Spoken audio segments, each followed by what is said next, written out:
ఆర్థిక అవగాహన. ఇవాళ మనం విమెన్ ఫినాన్షియల్ లిటరసీ అంటే మహిళల ఆర్థిక అవగాహన గురించి మాట్లాడుకుందాం. ఒక చిన్న ఎగ్జాంపుల్ చెప్తాను.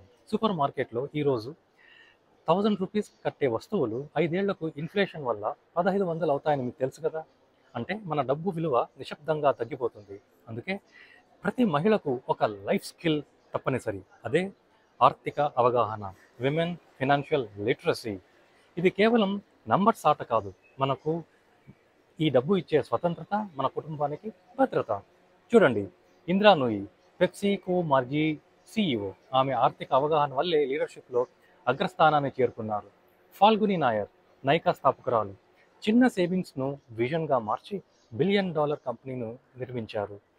మన సుధామూర్తి గారు, తక్కువ జీతం ఉన్న సాఫ్ట్వేర్ ఇంజనీర్ అయిన నారాయణమూర్తి గారిని సపోర్ట్ చేసి ఇన్ఫోసిస్ లాంటి సంస్థకు ఆర్థిక పునాది వేశారు.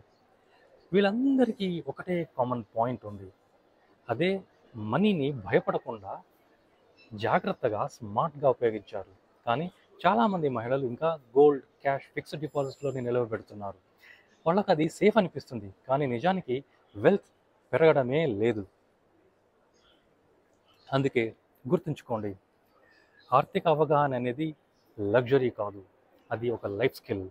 I repeat, financial literacy or financial independence is not a luxury anymore, it is a life skill. ఒక బ్యాలెన్స్డ్ అండ్ డైవర్సిఫైడ్ పోర్ట్ఫోలియో అంటే మన సంపద మాత్రమే కాదు, స్వతంత్రం కూడా వస్తుంది. Hi, this is Prabhanjan Rao from Elysian investment advisory. మేము మహిళల కోసం ప్రత్యేకంగా క్యూరేటెడ్ ఇన్వెస్ట్మెంట్ సొల్యూషన్స్ అందిస్తున్నాం. ఇప్పుడే మొదలు పెట్టండి, ఎందుకంటే tomorrow waits for no one. Have a super Elysian day.